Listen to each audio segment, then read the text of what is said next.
നമസ്കാരം. ചെരുപ്പുകൾ, സോപ്പുകട്ടികൾ, കുപ്പികൾ, ചൂലുകൾ എന്നിവ വ്യാപകമായി നശിപ്പിക്കുകയും തെളിവുകൾ പലതും കുഴിച്ചുമൂടുകയും ചെയ്ത വിരുദ്ധൻ ഒടുവിൽ പിടിയിൽ. നിരവധി ചെരുപ്പുകൾ കടിച്ചും മാന്തിയും നശിപ്പിച്ചു. വീട്ടുപരിസരങ്ങളിൽ പലയിടത്തും അതിക്രമിച്ചു കയറി കണ്ണിൽ കണ്ടതെല്ലാം നശിപ്പിക്കുന്നത് ഹോബിയാക്കിയ വിദ്വാനാണ് ഒടുവിൽ വീട്ടുകാരുടെ പിടിയിലായത്. നശിപ്പിച്ച പല സാധനങ്ങളുടെയും അവശിഷ്ടം പോലും കണ്ടെത്താനാവാത്തതിനാൽ നഷ്ടത്തിൻ്റെ കണക്ക് ഇനിയും പുറത്തു വന്നിട്ടില്ല. പല കേസുകളും ഇനിയും തെളിയാനുമുണ്ട്. തൊണ്ടി മുതലുകളും നിരവധി കിട്ടാനുണ്ട്. സാഹചര്യങ്ങളുടെ സമ്മർദ്ദവും രാത്രി വീട്ടുകാർ ഉറങ്ങുമ്പോൾ അനുഭവപ്പെടുന്ന വിരസതയും അമർഷവുമാണ് പ്രതിയെ അക്രമത്തിന് പ്രേരിപ്പിച്ചതെന്നാണ് കരുതുന്നത്. പ്രതി ശാന്തനായി പെരുമാറുന്നതും വീട്ടുകാരെ അനുസരിക്കുന്നതുമായ വീഡിയോ ദൃശ്യങ്ങളും പുറത്തു വന്നിട്ടുണ്ട്. മറ്റുള്ള സമയങ്ങളിൽ നല്ല അനുസരണ കാണിക്കുന്ന ഈ പ്രതി രാത്രി സമയത്താണ് അക്രമവാസനയിലേക്ക് തിരിയുന്നതെന്നാണ് സൂചന.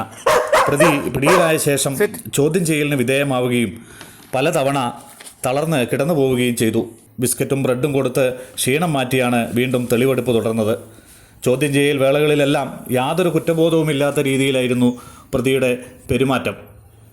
ഈ പ്രതിയെ നന്നാക്കിയെടുക്കാനും ദുശീലങ്ങൾ മാറ്റിയെടുക്കാനും എന്തെങ്കിലും വഴികളുണ്ടോ എന്ന് ആരായുകയാണ് വീട്ടുകാർ. അഭിപ്രായങ്ങളുള്ളവർ ദയവായി കമൻറ്റിൽ അത് അറിയിക്കാൻ താൽപ്പര്യം.